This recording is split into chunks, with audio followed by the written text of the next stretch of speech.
말씀 함께 볼게요. 네.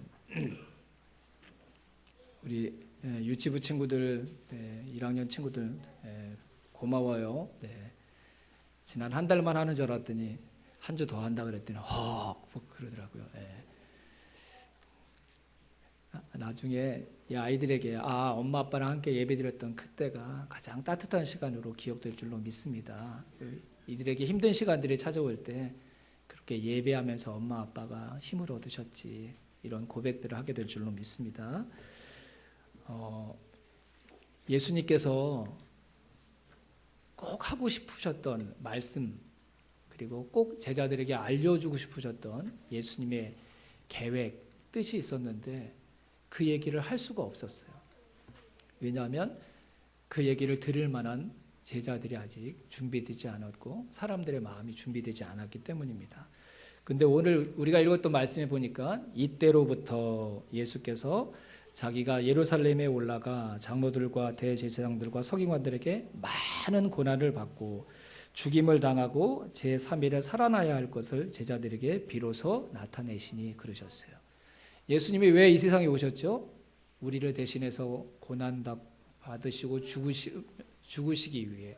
그래서 다시 부활하셔서 저와 여러분들을 구원해 주시고 하나님의 자녀 삼아 주시기 위해, 예수님이 가지고 오신 하나님의 나라에 그 하나님의 자녀들이 영원히 함께 살 수 있도록 도와주시기 위해 예수님께서 이 세상에 오셨거든요. 근데 우리의 구원을 이루시고 하나님의 나라를 이루시기 위해서 예수님이 반드시 고난 당하셔야 되고 죽임 당하셔야 돼요. 십자가에서 죽임을 당하셔야 되거든요. 근데 이 얘기를 제자들에게 할 수가 없었어요. 왜요? 이 얘기하면 다 도망가니까. 예수님이 고난 당하신데, 예수님이 십자가에 못 박혀 죽으신데, 만약에 내가 따르는 스승이, 내가 따르는 선생님이 그렇게 된다고 하면 나한테도 무서운 일이 닥칠 수 있고 고난이 닥쳐올 수 있으니까, 이게 사람들이 준비되지 않으면 이 말씀을 예수님이 하실 수도 없고 들을 수도 없었던 거예요.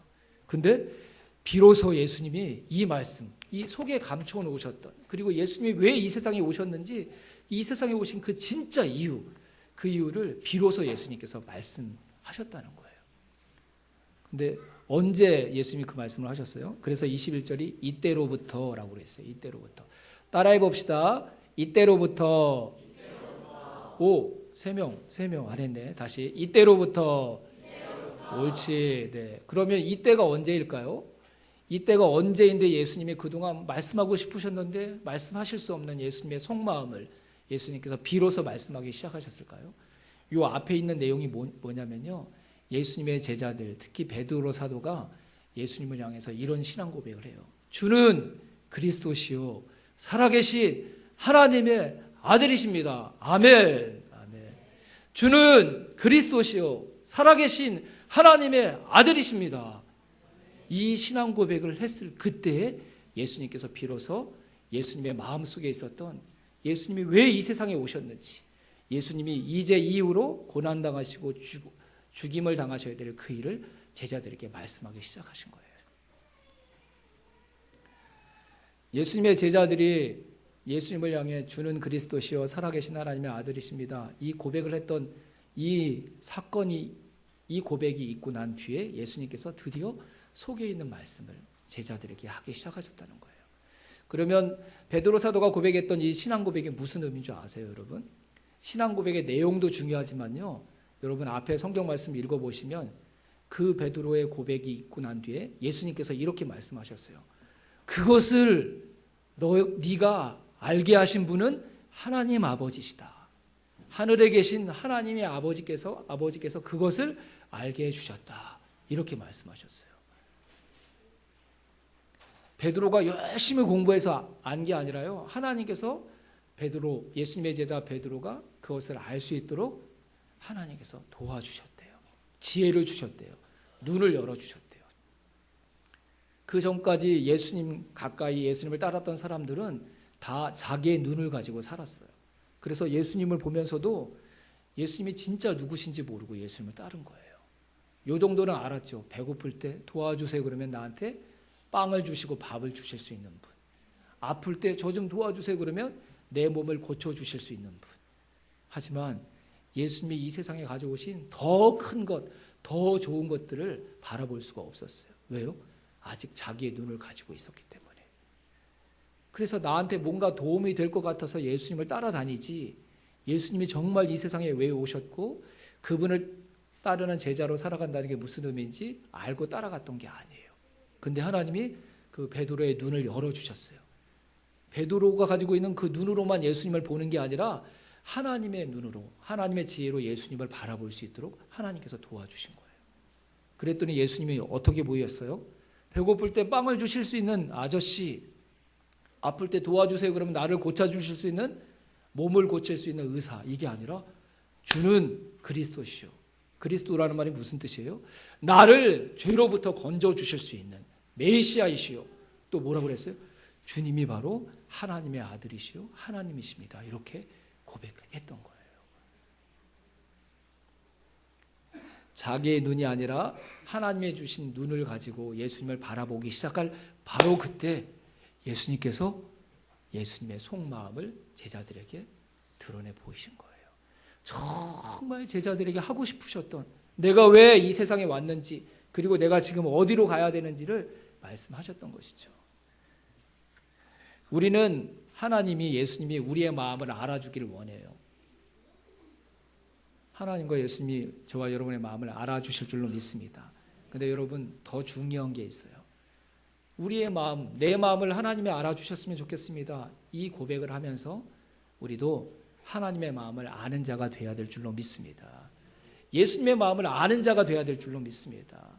내 힘든 거, 내 속 사정만 예수님께서 들어주세요 이렇게 얘기하는 사람이 아니라 예수님이 뭐 때문에 고민하시는지, 예수님이 정말 무엇을 하고 싶어 하시는지, 그 예수님의 마음도 아는 자, 예수님의 생각도 알 수 있는 자, 그런 자가 되기를 주님의 이름으로 축원합니다. 내가 하고 싶어하는 일을 예수님께 고백해서 제 그 일을 좀 도와주세요. 이런 사람은 어린 사람이고요. 믿음이 작은 사람이고, 진짜 믿음이 큰 사람은 어떤 사람인 줄 아세요? 예수님 뭐 하고 싶으세요? 예수님이 원하시는 게 무엇이세요? 제가 그 일 함께 해드리겠습니다. 예수님이 원하시는 그 일 제가 하겠습니다. 이 고백을 하는 사람이 진짜 믿음이 큰 사람인 줄로 믿습니다. 이곳에 있는 모든 분들이 예수님 제 마음 좀 알아주세요 이렇게 기도하는 자에서 예수님의 속마음을 들을 수 있는 자로 성장하고 또 더 커 나가기를 주님의 이름으로 축원합니다. 예수님의 속에 있는 마음 언제 열어서 제자들에게 말씀하셨다고요? 눈이 바뀌었을 때. 내가 보고 싶은 대로 볼 때가 아니라 하나님께서 우리에게 주신 믿음으로, 하나님의 눈으로 예수님을 바라봤을 때, 그때 예수님이 당신의 속마음을 우리에게 오픈하시고 당신의 계획과 뜻을 우리에게 말씀해 주시는 줄로 믿습니다. 그때 비로소 예수님의 제자들이 진정한 제자가 될 수 있었던 거예요. 예수님을 바르게 믿는 사람들은 다 이 눈이 바뀝니다. 쌍꺼풀 수술했다는 뜻이 아니라요, 나식 수술했다는 뜻이 아니라 내가 보고 싶은 대로, 내가 볼 수 있는 만큼만 봤던 사람이 하나님이 보게 하시는 대로 보고 하나님의 눈으로 볼 수 있는 만큼 보게 되는 자들로 바뀌게 되는 줄로 믿습니다. 여러분, 3월 묵상 본문이 어디인 줄 아세요? 네, 제가 확신했어요. 아무도 못 맞출 거라고. 네. 3월 묵상 본문이 어디인 줄 아세요? 느헤미야예요. 느헤미야. 느헤미야는 진짜 믿음의 사람이었어요. 자신의 조국, 자신의 민족이 멸망해서 나라가 없어졌어요. 그래서 그 이스라엘 나라가 있었던 그곳이 너무 힘들고 황폐화되고 폐허가 됐다는 가슴 아픈 소식을 들어요. 근데 느헤미야는요, 다른 나라에 이미 아주 높은 신분을 얻은, 높은 자리에 오른 벼슬을 했던 관료였어요. 관료. 그래서 자기 마음만 먹고 그냥 거기서 편하게 살려면 얼마든지 편하게 살 수 있었거든요. 그런데 예루살렘의 어려움, 없어진 자기 나라의 아픔에 대한 소식을 듣고 나서 느헤미야가 내가 이곳에서 나 혼자 편하게 살 수 없지. 내가 이곳에 있는 이스라엘 백성들을 다시 본토로 돌아가는 그 일에 헌신해야겠다라고 결심을 한 거예요. 사람들은 그렇게 살지 않아요. 세상에서 성공한 것 내 노력으로 했다고 생각하고요. 내 자리에서 그냥 나의 평안함과 행복을 누리는 것으로 만족하면서 살아요. 근데 하나님께서 느헤미야에게 믿음을 주신 거예요. 눈을 바꿔주신 거예요. 그랬더니 어떻게 살았다고요? 나 혼자 편안하게 살 수 없어. 잃어버렸던 우리 나라를 회복해야지. 이 사람들을 이끌고 다시 고국으로 돌아가서 다시 이스라엘 나라, 하나님 나라를 세우는 그 일에 나의 삶을 드려야지. 이렇게 헌신하고 결단했어요.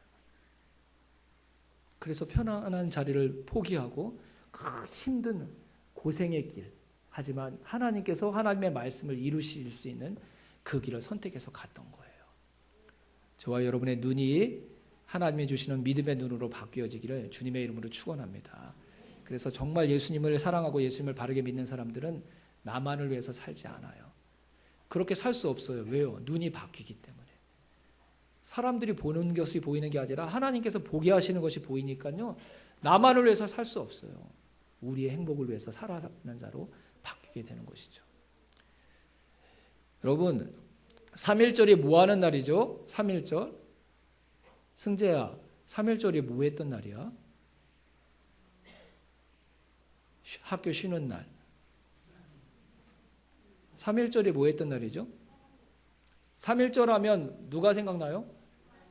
유관순 열사, 이제 그렇게 얘기하더라고요. 저도 의사, 열사 이거 잘 구분 못했는데 아이들은 알더라고요. 그래서 참.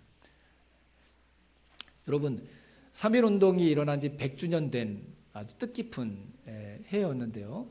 여러분, 그때 3.1운동이 일어났을 때 그때 우리나라의 기독교 인구가 1.5%, 1.6%밖에 안 돼요. 100명 중에 1명, 2명 정도밖에 안 되는 거죠. 근데 여러분, 그때 3.1 운동 해가지고 옥에 갇혔던 사람들 중에 기독교인들이 20%가 넘어요. 독립운동했던 민족 대표가 33명이잖아요. 그 중에 크리스찬이 16명이에요. 50%에 달해요. 그 당시 예수님을 믿으면 자기의 목숨을 잃을 수도 있었어요. 하지만 그때 예수님을 믿었던 우리 믿음의 선배들은요, 결코 자기의 안일과 평안함을 위해서 살지 않았어요. 고난과 핍박이 닥쳐와도 목숨을 잃을 수 있어도 민족의 독립을 위해서 싸워야 된다는 생각과 눈을 가지고 있었던 거예요. 처음에 우리나라에 복음이 들어왔을 때 우리나라에 수천 년 동안 일어나지 않았던 변화가 있었어요. 그게 뭔지 아세요? 우리나라는 남자 여자를 차별했어요. 그 여자들을 사람으로 취급하지 않았어요. 상상이 안 되죠, 여러분?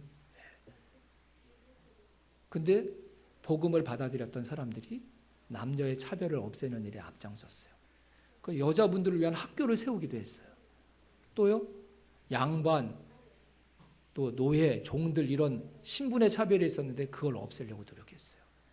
수천 년 동안 그것을 없애야 된다고 생각했던 사람이 없었는데 우리나라에 복음이 들어오니까 사람들이 그 복음을 통해 예수님을 만나고 하나님을 만나니까 눈이 바뀌어서 이건 잘못된 거야.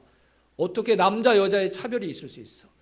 어떻게 똑같은 사람이 어떤 사람은 영원히 양반으로 살아가고 어떤 사람은 늘 종으로만 살아가야 돼. 이런 신분의 차별을 없애야 돼.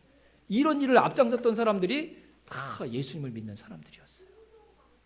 민족이 아파하고 나라가 힘들어할 때 결코 집에서 혼자 성경 읽고 기도하지 않았어요, 여러분. 먼저 목숨을 거는 그 일에 예수 믿는 사람들이 앞장서서 3.1 운동을 주도하고 민족의 독립을 주도했던 거예요. 왜요? 진짜 예수님을 믿었기 때문에요. 눈이 달라졌으니까요. 내가 이 세상 오래 사는 것보다 하나님께서 우리나라를 독립시키는 그 일을 기뻐하신다는 그런 확신을 가지니까 육신의 생명 아까워하지 않고 자기의 몸을 던져서 나라의 독립을 위해서 싸웠던 사람들이 우리 믿음의 선배들인 줄로 믿습니다. 저와 여러분들이 나라를 사랑하는 사람, 또 공동체를 사랑하는 사람, 이 나라와 사회로 민족을 사랑할 줄 아는 그런 진짜 그리스도인들이 다 될 수 있기를 주님의 이름으로 축원합니다. 그럼 여러분, 하나님이 내 눈을 바꿔주실 때까지 가만히 있어야 될까요? 어떻게 해야 될까요, 여러분? 한 가지 우리가 해야 될 게 있어요. 요것만 얘기하고 마칠게요. 요거 잘 기억하면 돼요, 요거. 그동안 안 들어도 요거 중요하니까. 하나님께서 우리의 눈을 바꿔주시기 위해 우리도 해야 될 일이 있어요. 그게 뭘까요, 여러분? 예수님 곁에 있어야 돼요. 따라합시다. 예수님 곁에 있어야 한다. 자꾸 예수님을 통해 말씀을 들어야 돼요. 복음을 들어야 돼요. 하나님이 갑자기 짠 하고 우리의 눈을 바꿔주시는 게 아니에요. 계속 예수님을 통해 말씀을 듣는 순간 서서히 우리의 눈이 비늘처럼 가려졌던 것들이 하나씩 벗겨지면서 하나님이 주시는 눈으로 완성되어 가는 거예요. 그래서 어쨌든 잘 이해가 되지 않고 그래도 예수님 곁에 머물러 있으려고 해야 돼요. 어쨌든 주의 말씀을 더 많이 들으려고 노력해야 돼요. 아, 이만하면 내가 잘 알고 있지. 이런 생각이 드는 순간 그때 자기와 싸워야 돼요. 이건 하나님께서 기뻐하시지 않는 거야. 내가 이번에도 주의 말씀을 배우리라. 말씀을 들을 수 있는 그 자리로 달려가겠다. 집에 있을 때 빈둥빈둥 놀지 말고 아니지, 이렇게 시간 있을 때 말씀을 읽어야겠다. 예수님께서 비로소 누구에게 예수님의 속마음을 털어놓으셨어요? 예수님을 따라다니는 무리들에게 말씀하신 게 아니라 제자들에게 말씀하셨어요. 제자들은 누구예요? 변함없이 예수님 곁을 따라갔던 사람들. 따라갔다는 게 중요한 게 아니라 그래서 예수님의 말씀을 늘 듣는 위치에 있었던 사람들. 그들에게 그들의 눈을 열어주시는 하나님의 은혜가 임한 줄로 믿습니다. 여러분, 눈이 바뀐 사람이 진짜 그리스도인들입니다. 눈이 바뀌지 않는 이름만 가지고 있는 크리스찬들이 아니라 눈이 정말로 바뀌어서 내가 보고 싶은 것이 아니라 하나님께서 보게 하시는 것을 볼 줄 아는 진정한 그리스도인으로 저와 여러분들이 살아가는 은혜가 있기를 주님의 이름으로 축원합니다. 그러기 위해 뭐 해야 된다고요? 말씀 곁에 있어야 됩니다. 어쨌든 한 번이라도 말씀을 보고 듣는 자리에 있으려고 노력해야 합니다. 그 노력을 하는 사람만이 하나님 제 눈을 바꿔주세요. 제가 믿음의 눈을 가지고 살아가기를 원하는 사람입니다. 진짜 그 고백이 그 사람의 진실한 고백이 될 줄로 믿습니다. 저와 여러분의 눈이 주의 곁에 있을 때 주의 말씀을 듣고 경험할 때마다 열리게 되는, 그래서 우리 예수님의 속마음도 들을 수 있는, 들어드릴 수 있는, 나눌 수 있는 예수님 진정한 제자로 저와 여러분이 살아가게 되기를 주님의 이름으로 축원합니다. 기도하겠습니다.